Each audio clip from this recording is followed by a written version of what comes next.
welcome to the podcast Mindset, Money, Success. My name's Loraine and I'm your host. And today I want to cover post-separation legal conflict. Now, this is based on my own experience of the past 3 years. So I want to just cover a little bit about how it started, why there's no solution after 3 years, and the different elements that I've been through over 3 years of living here in Spain. So how it started was the relationship was terminated abruptly. So it came as a shock. He had been in the UK for a number of weeks, returned on the 25th of August. On the 26th of August, he talked about a transformation thing that he'd been to a weekend of transformation coaching, offered me the opportunity to return with him to the UK so I could also have transformation coaching. I just questioned why. And he said that it was so that I could have the success in business that I'd always wanted. I did have success in business when I was in the UK because I was a property manager in my own business. I did HMO property rentals, student rentals, family lets and professional lets. So I'd run that business for 11 years before I arrived here in Spain in 2016, and then I sold that business. So the reason why it came into this legal conflict, he terminated the relationship on the 27th. On the 29th, he was then selling his house. He was selling his other house in the UK, and he wrote me a letter which spelled out what he was prepared to do in order that I would have some financial security moving into retirement. At that point in 2020, I was 59. So in this letter that I have is basically he says that he's prepared to share the value of the house 50-50. Within that 50% there would be my mortgage redeemed for the property I had in the UK. So at least I would have some form of monthly income from the rental, which that property in the UK was 50% of my final retirement pension. And only thing was, in the letter, it said he would only pay off or redeem that mortgage after I had left the property, which didn't sit well with me. There was other elements in the letter, which was if I wanted to leave straight away immediately, then he would rent me somewhere. I could take any of the furniture from the house. He would pay for all the legal fees on the sale of the house and on my purchase of another property. So all of this was set out in the letter, and at the very end of the letter he said that we could take this letter to a notary in order to have it signed into a legal agreement so I would have some security. So that was the letter. Obviously it took me a little while to process because number one, I was obviously in shock. I hadn't a clue why, what he'd done. All that I knew is that he'd met another woman and he wanted to move on very, very quickly with this new person who wasn't actually new because he had known this woman before.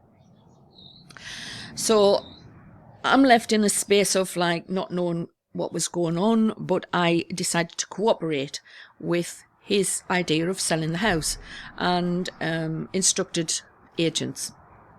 So within just a few days, the agent has people view, and I am talking to the person, and today I'm recording this podcast outside. I just want to apologise if you hear any traffic going down because there's a motorway just in the next field. So I just want to make that clear. So I'm talking to the person who's looking at this property, viewing the property, and they ask a question about the motorway. Do you hear anything from the motorway? And I just respond, well, yes, I can hear lorries go down the motorway in the morning. Sometimes it's like 6 o'clock in the morning. I do hear lorries going down the motorway. But in the summer, I have the windows open. To which this person responds about, are the windows double glazed? And I say, well, I think yes, they are. And that was all I said. So 4 days later, the agent feeds back some negative comments that I've made to her clients. And so this is where the conflict comes in, because on the 4th of September, just a few days after these people have viewed the property and I've been cooperating with everything, then he comes into the bedroom and then threatens me with basically he says, don't F about with me. I'm in control. You do as I say, or I can throw you out onto the streets. And he is in my face telling me this. And I'm again put in fear and again in shock, because this was meant to be the person who I've been in a relationship for 11 years. And here he was saying this to me. I couldn't, it was just totally not what I was expecting. So I was already in that space of fear, shock, grief. Then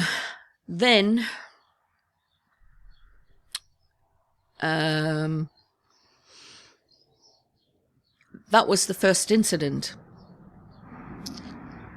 I then am looking around at all the different properties, hundreds of houses within the price range, thinking I need to work out what to do to keep myself going.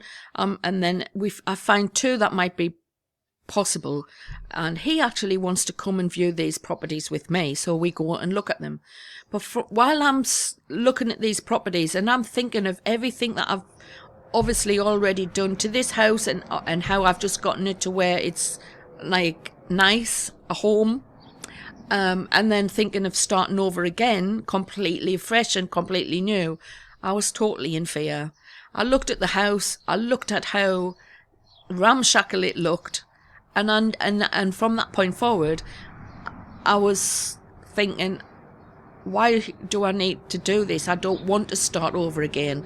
I don't want to have to go into that house and buy new fridge, oven, freezers, and all of this to start over and to have to decorate and to do all of these things. I didn't want to do that again. And so I thought that maybe he would be okay that I was able to stay here and that we could come to some arrangement whereby I could then start a business here, a retreat business. Now, this was my idea. So I made a counter proposal that I sent to him on the 12th of September. And because he'd had these 2 days of coaching with this transformation breakthrough therapy coach, he'd offered me the same coaching, and that actually took place over the weekend from the 12th and the 13th of September, where I then discussed the plans that I had in my head, and that I'd rang up and found out about tourist licenses. I'd looked at how much my mortgage was actually and what the redemption figure was, and I'd made inquiries, and I'd looked at how you might be able to get a buy-to-let or remortgage the property so I could pull money out, and even end up purchasing another property in the UK, so I would have not just 1 but 2 houses in the UK that would bring an income and remain here in the property and pay him back 50% of the value of this house, which was 230,000 at that time in 2020, so I would be needing to raise 115,000 in order to remain here.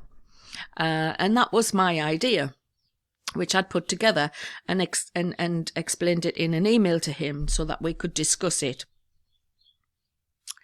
So come to the day of the discussion, and just before then, he has seen a GoFund page that I have put together. I shared it privately with a lot of people here, and nobody fed anything back.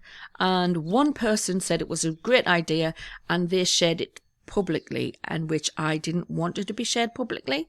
So my ex-partner saw this page that I'd put together and was very, very angry. And in the text messages, I could see, obviously, he was angry. He called me crazy.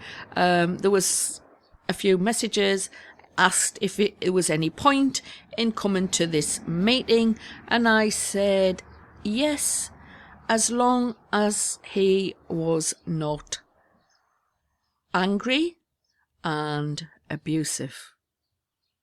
That was what I put in the message that I sent. And I asked if we could record the meeting. There was two reasons for wanting to record the meeting. Number one, I thought that recording the meeting, at least it can be transcribed at the end.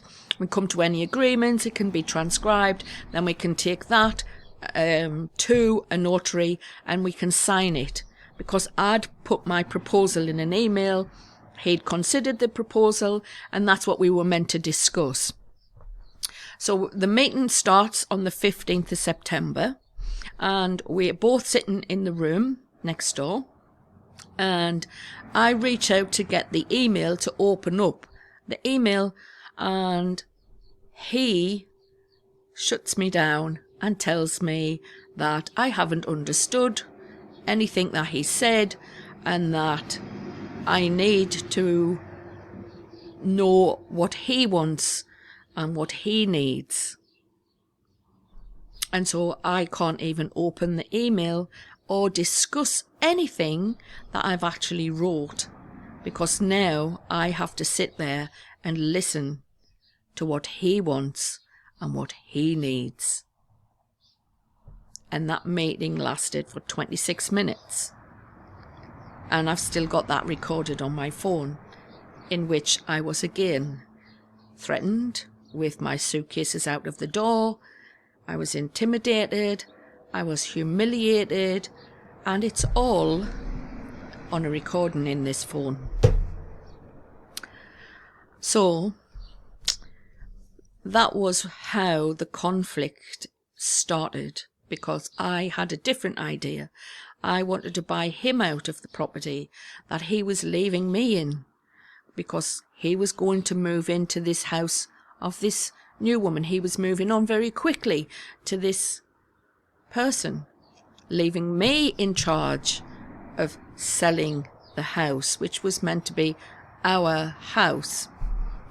And okay, I thought, right, fine.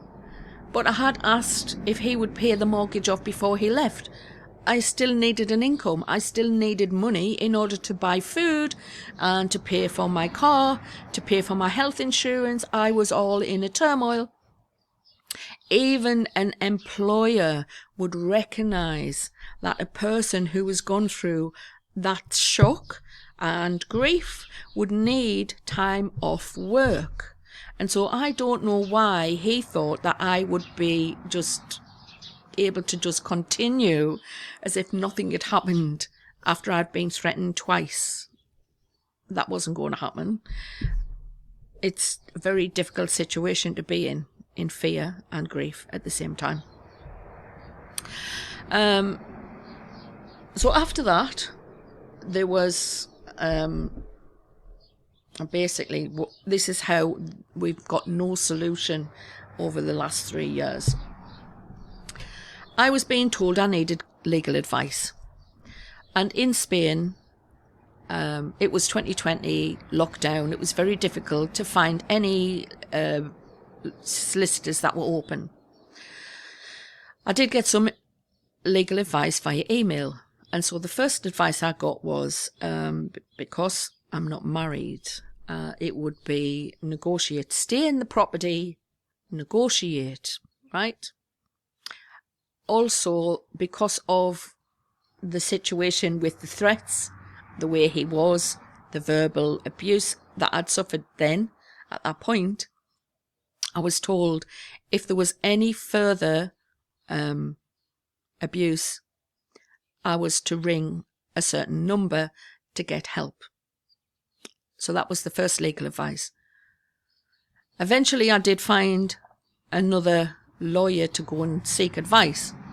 In the meantime, the house was taken off the market, and I received another email which is telling me that he is now going to take the legal route for eviction, the civil court route for eviction. And he copies in his lawyer, and I'm told that I am now going to leave with nothing, because now I'm being blamed for everything that has happened, that the house is took off the market and nobody can view because of what's happened. So that's the basis of what happened then. I take my recording and some emails to the solicitor and get advice. The advice I received was file a gender violence complaint. I looked at solicitor and I said, can you not write to his solicitor? And I was told, no. Did you not hear what he said? You can't negotiate with him. It's in the recording. So that solicitor said you need to file a gender violence complaint. And I didn't really want to do that. So just going through that situation, I came out of that office having paid for that advice and thought, well, I was confused. I spoke to someone else, a family friend, who then said to me that didn't sound like good advice. But I didn't have that many options. All of my options would be closed down. No job. No other form of income. A tiny bit of savings that I didn't really want to spend on like any expensive legal advice at the time, and not knowing, like, all of the uncertainty and not knowing what was going to happen. Eventually I decided, okay, I will file a report, and I decided to go ahead with a Spanish English speaking person to go to the police station, travelled to get to the translator, and as I arrived, broke down in tears, couldn't go through with it. Now, I didn't understand at that point, right? But that is a natural, normal reaction of people who are in my position. And I have recently looked up and done some research on the UK Crime Prosecution Service website. And I have a couple of quotes that I took from that website, and I want to read those out because it's very important. Domestic abuse is not a private family matter. It is a crime. Victims may feel that they should not or cannot report abuse to the police to protect their or their suspect's family, especially if they're being subject to controlling or coercive behaviour. The second quote that I pulled out, because I've tweeted these quotes on my account. The second one is, false allegations of domestic abuse are extremely rare. Any and all allegations of domestic abuse made by a victim should be treated seriously by prosecutors. Coming forward to report domestic abuse is often extremely difficult for victims and can be re-traumatizing. And a third quote is, domestic abuse often takes place in private, so the victim may be the only witness. The law does not require corroboration.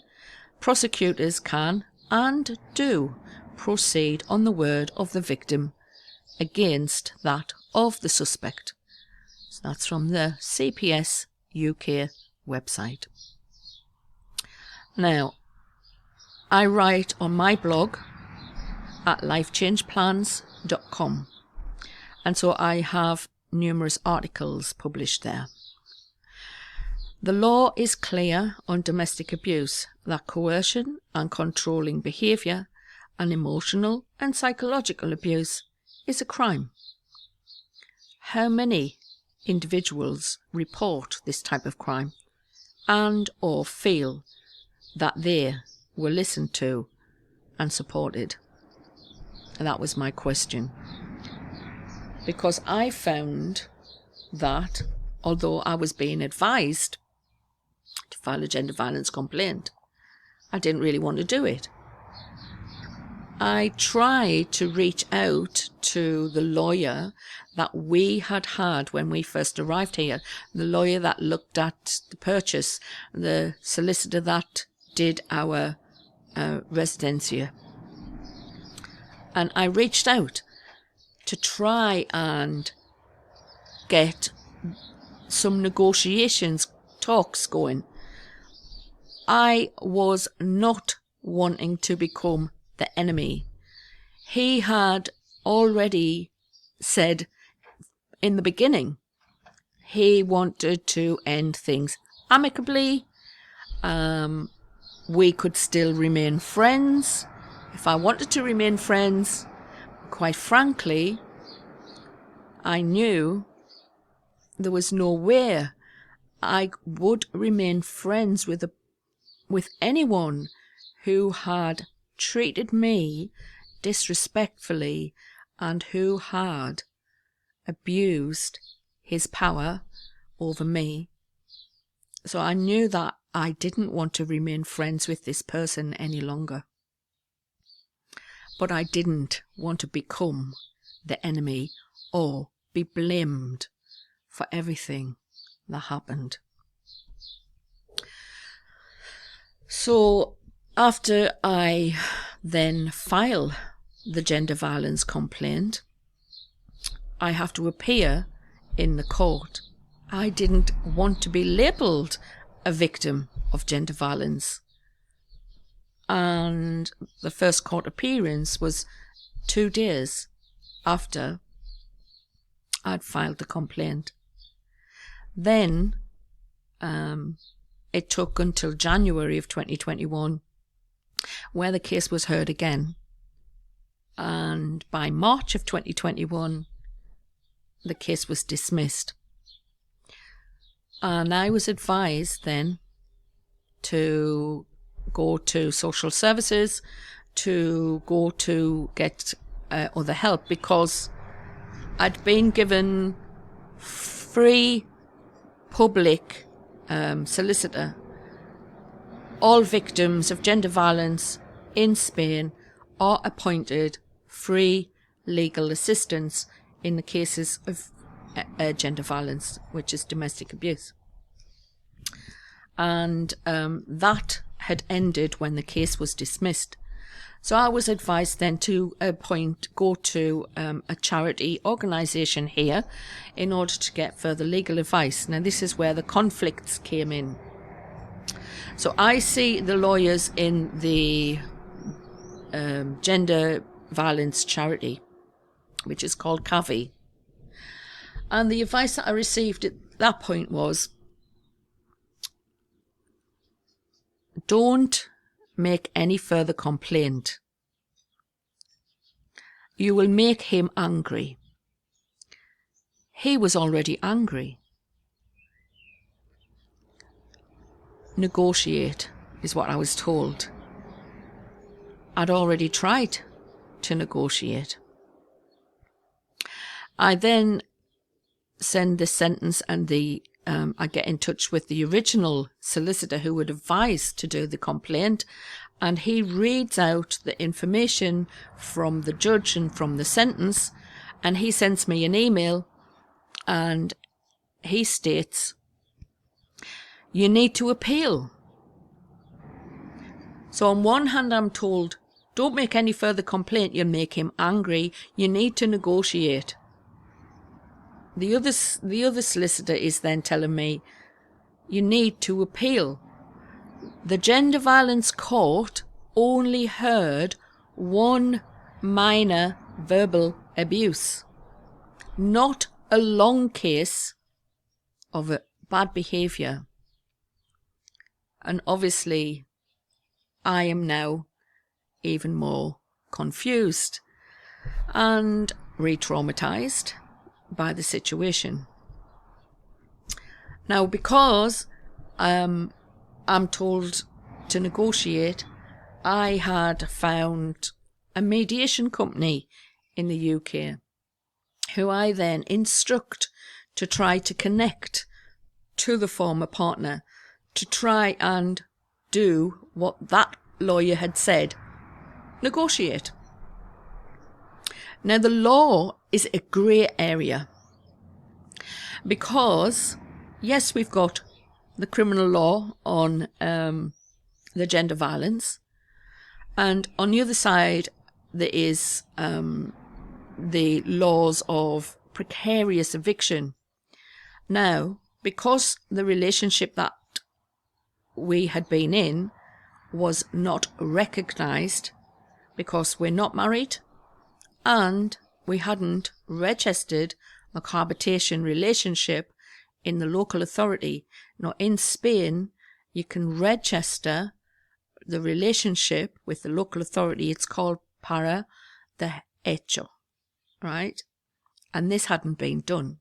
So I am precarious, living in a property that I have no name on the deeds, but an offer of 50% of the value from an ex-partner who is now wanting to go to court after he's threatened me twice with a legal eviction of throwing me out on the street. He is now going through the legal route through the courts. And so all of this is playing out, and now I have a mediator who is meant to be able to negotiate. So that plays out from March and April and into May. And then I discover, because there's been this agreement with this mediator, that some of my ex-partner's belongings and his vintage MG sports car is to be moved out of this property, then I would receive a first instalment of money that has already been paid by my former partner to the mediation company. And because everything had been moved, the car was transported from the property, and I was expecting the first payment. A week went by, no payment. Another week went by, no payment. 3 weeks, 4 weeks, no payment. I discovered that the mediation company had lied. There was no payment from the ex-partner to their account, and that's why I didn't get any payment. So I immediately sacked off the mediation company. So that was one attempt failed. Obviously, there'd been various other attempts in between of this mediation company. That was the closest I actually got to having any sort of agreement signed. The next attempt was in the middle of 2021. It was July, and there is now a buyer stepping forward who's viewed the property and wants to pay a deposit.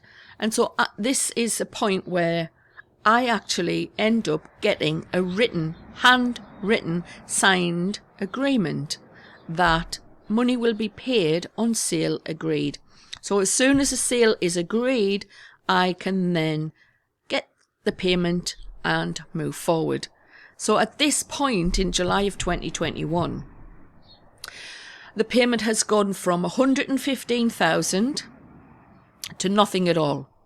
And in the mediation process, it started at 13,000, went to 25,000, 40,000, right? In June, then the mediation company is sacked, and I then see some emails from the former partner that are now telling me I've got 2 weeks or 3 weeks and I have to leave, and he's instructed a specialist solicitor in Barcelona to evict me. So I'm still being told I'm going to be evicted, you're going to live with nothing. And at the same time, he's trying to lower a 40,000 offer to 25,000. And still telling us I've only got a few weeks. So everything is moving all at the same time. An offer here, 40,000 to 25,000. In the next email, it's 35,000. Then he is going to be in Spain. So I then allow the viewing, the offer's on the table, they want to purchase the house. So I end up getting this handwritten agreement, which would be 10,000 within a couple of weeks on the sale agreed, and 30,000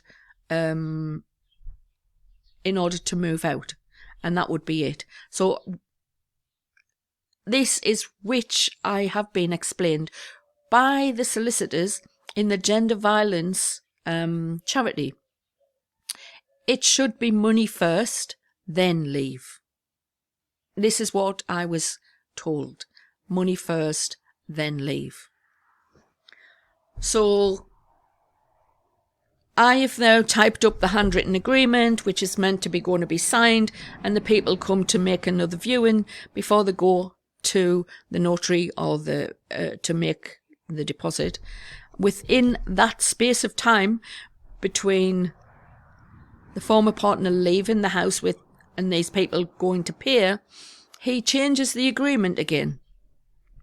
Doesn't ask about changing the agreement. He just changes the agreement, and the money is not going to be paid until vacant possession, which means I leave first, then the money is paid. And that is not what the gender violence lawyer told me when I went to the charity for advice. So now I'm in another situation of the goalposts are being moved, everything's being moved around. It's not reasonable. You can't say one thing and then it's all changed. And I then offer, I have somewhere to leave. I've got somewhere to go. If you pay that settlement first, I can then leave. And I send that email to the former partner. He wouldn't pay anything.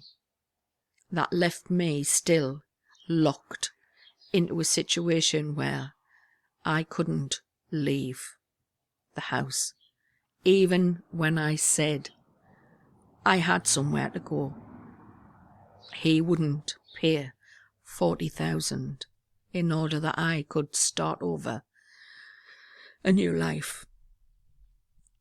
So, following the legal advice I'd received, don't leave the property. I obviously stay. The court case is the next step. All of this time, throughout 2021, Christmas 2021, January 2022, I receive another communication from a former partner. And it's like nothing has happened. Happy New Year, Loraine. And you look at the email and you just can't believe that anyone who has treated you so badly can just send out of the blue an email as if nothing had happened. And I take my time and I don't respond straight away. So I get advice from a relationship coach who I have met via social media. Because she went through a similar situation with a separation, but it didn't end up with conflict. So I respond amicably to say, okay, fine, I will accommodate people coming to view the house if you will honour your first agreement, so that at least I will have an income and money to move on. No. The next email I receive, a few days later, have you not seen these court documents that I'm sending in a separate email? You are now at risk of the Garda Civil turning up unexpectedly, and you will be asked to leave with just your personal possessions. Was that another threat? Was that to put me in fear? Because I can tell you that's what happened. After I read that, and I just felt sick. So I sent that email forward to the same lawyer that had advised me to file the gender violence complaint in the first place. And he told me, no, the Garda Civil can't turn up at the gate and ask you to leave. You have to go and collect the court documents. You need to collect those documents and stop the eviction first. And that's what I had to do. So that was another part of the conflict. So in the middle of 2022, June 2022, I have been appointed a free public defender who is a female solicitor. Now, I know what's happening to me. I know how he has behaved and everything that's gone on, how the gender violence case was dismissed. But because it was dismissed doesn't mean that he is not guilty. It just means there was insufficient evidence for the judge to come to a decision. It was dismissed. So I'm telling this solicitor, that is this free public defender, about all of the incidents that's happened and how this is part of the emotional and psychological abuse by the former partner. It's not just that he wants his house back. He had the opportunity to have his house back in 2021 when I'd offered, I'll leave, I've got somewhere to live, I've got somewhere if you paid the money first. You see, the thing is, when you don't have legal representation and you're trying to negotiate with someone who's so unreasonable, it's fairly impossible to do it on your own without having a legal representative that will put your case to another solicitor. It has to be one solicitor and another solicitor who are communicating in order to lay the agreement, because if you were talking to someone who's not reasonable and just wants conflict, then obvious they move the goalposts, they change things. And they do that even with a solicitor, but quite often the solicitor then realises the circumstances when they've written out a whole document, and at the last minute they'll say, hold a minute, can we not change this, or can we just alter that, or they want to change the time, or they want to change the amount. And so a lawyer and a solicitor would realise that this person is high conflict and unreasonable. So I've got this free public defender. I attend this court hearing on June the 10th. And it was 5 minutes in the court. 5 minutes. Now, I was expecting that it was a verbal hearing. I'd been to the court 5 days before. I wanted to present evidence to the court. I didn't realise that as the person who was in the court, I couldn't put the evidence forward. Evidence has to go through the solicitor and it has to go through a barrister. Now, I tried to give my evidence to my public defender. She was not interested in putting any evidence to the court. And I spoke to a court official the few days before, and the court official said, your lawyer is not helping you. You need to sack the lawyer and make official complaint at the College of Solicitors. I didn't do that. My understanding was it was a verbal hearing. My understanding was I would be allowed to speak, and I wasn't. I was silenced. I couldn't say anything at that court. All that happened was his lawyer said something, my lawyer said something, and the case was shut down, and that was it. And I was now evicted. That was it. So I make a fuss about that, send emails to all of the legal people who've been involved, the solicitor that we had as a joint solicitor, the solicitor who had given the gender violence advice to file the gender violence advice, the free public lawyer, the College of Solicitors. I send emails to all of those and kick up a fuss at what happened. Then all of a sudden the public defender decides to put an appeal in. An appeal goes forward from 2022, and that appeal is heard by 3 independent judges. The only problem with that is that the only evidence that is actually looked at is the evidence that appeared in the case in the first instance. So what was the point of an appeal? It was to make more time, because none of the evidence was actually put. And there wasn't any questions. There was no questions of the plaintiff, and I wasn't allowed to speak. So there was no evidence to look at. So the 3 independent judges who have the appeal case dismissed. Right? And that was the middle, I think it was 2023 by the time that came back. About April 2023 or May. So that didn't work.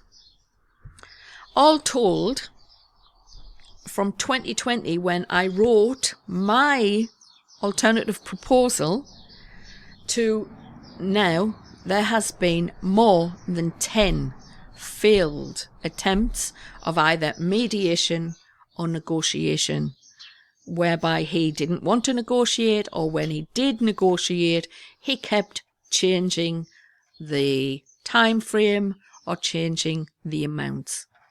And every step of the way, I have been trying to cooperate and negotiate. Last year, in 2023, there was an underground water leak And I only realised there was an underground water leak when I accessed the emails where the water bills were coming in. I had been in grief for a long time through 2023 because I lost my youngest daughter in December of 2022 when she died very suddenly. And I had experienced a lot of grief through 2023. So I hadn't paid attention to what was going on, really. So I have to reach out now because my lawyer has ignored emails about this water leak. I have to reach out now back to the former partner to explain about how the bills have increased. And there was an underground water leak. And he cooperates. And the leak is repaired through the insurance on this house.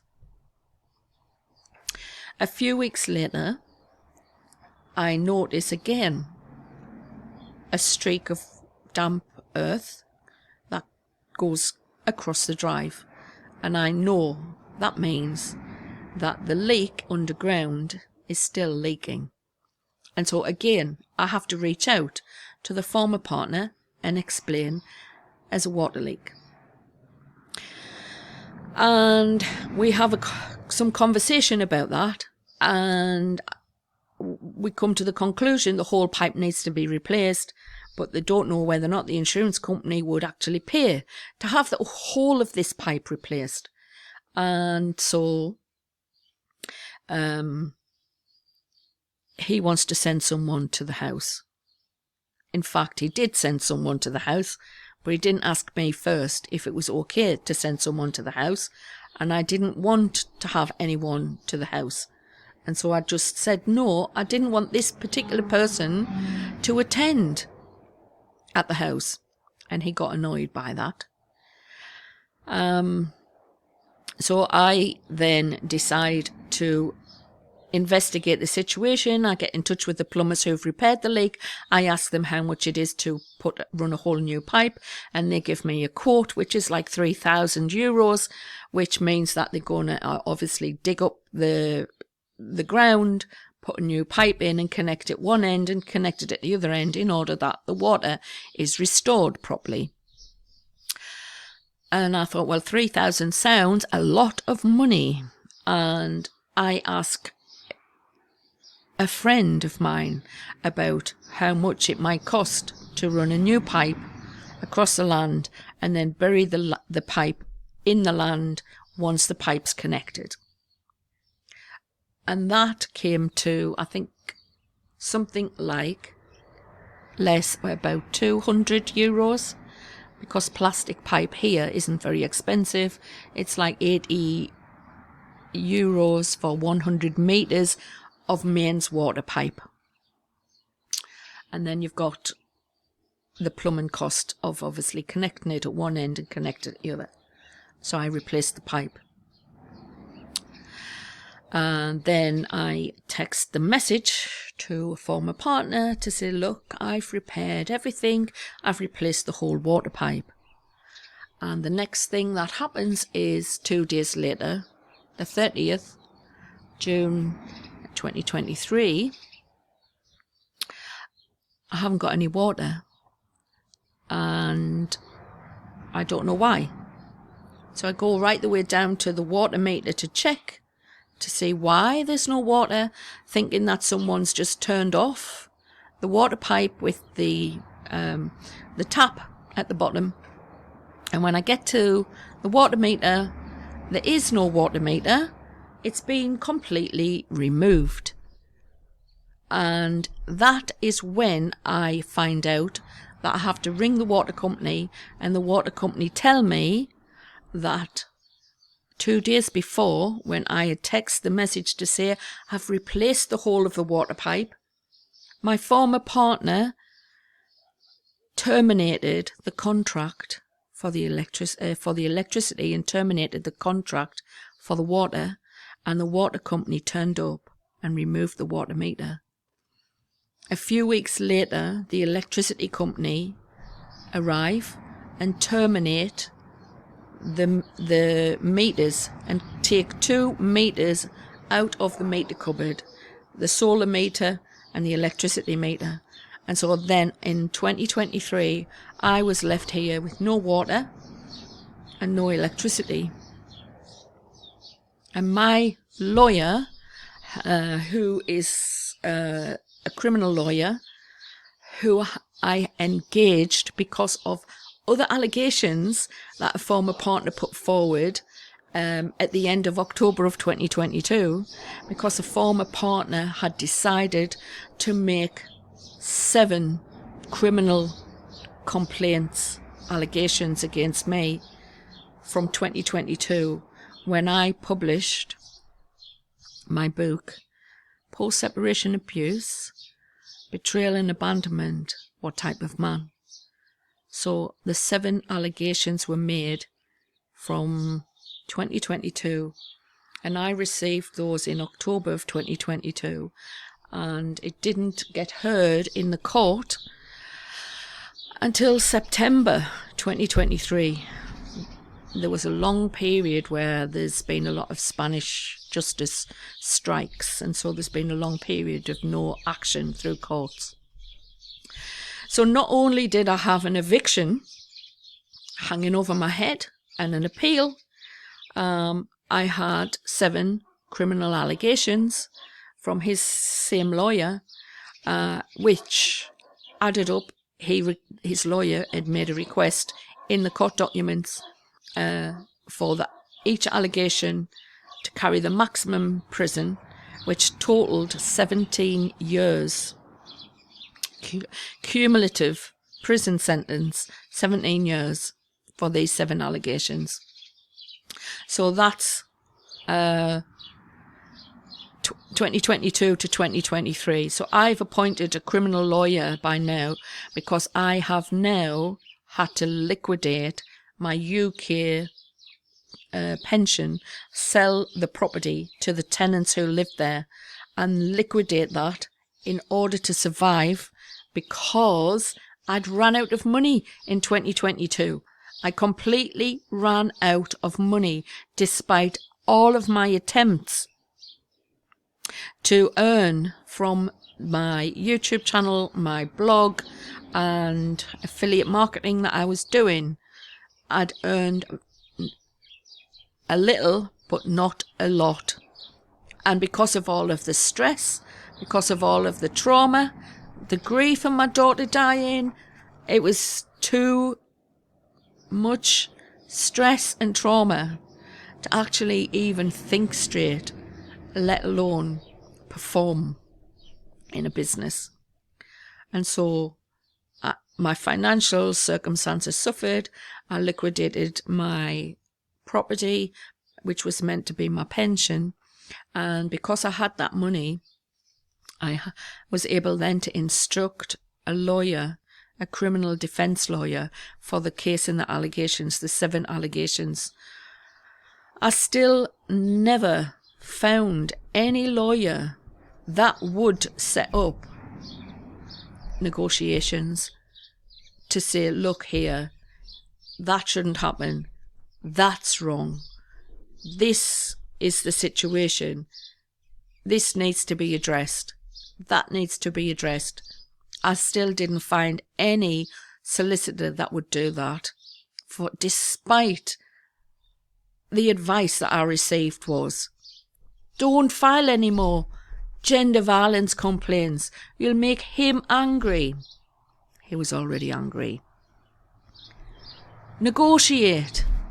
I'd already tried to negotiate. You can't negotiate with a person who is unreasonable. It's impossible. So now this is where I am at. 3 years, 3 overlapping litigations. In December of 2023, 5 of the criminal allegations were dismissed. 2 of the allegations go forward, and I don't know when that will be heard. The 2 allegations are defamation and damages. And so this is where I'm at. And the eviction for the minute has been suspended because obviously there wasn't a fair trial. They haven't did the proper reports. There've never been any reports. There's been no evidence. There wasn't any questions asked of the plaintiff. And because of everything that I've experienced and because of the research that I've actually done, I know that the law has not been on my side. And I just feel as if I've experienced one injustice after another injustice and not been heard at all. And so I just want to be able to put my story out. And that was the whole reason why I published my first book in May 2022, just 2 weeks before the civil court eviction hearing, because I wanted to put the truth out. And I intend in publishing my next book, publish another book to explain all of the different circumstances of how I survived and what I've done and how the courts haven't supported us. And I've got the title for that book, which I intend to publish later this year. Deceptions and Illusions Embroidered with Truth. And I'll still be using my pen name, Loraine Kaling. And that's going to cover the conflict and the situation from 2022 to now. And I'm hoping that eventually I will get justice and I will be able to have a new life for myself. Thank you for listening. Bye for now.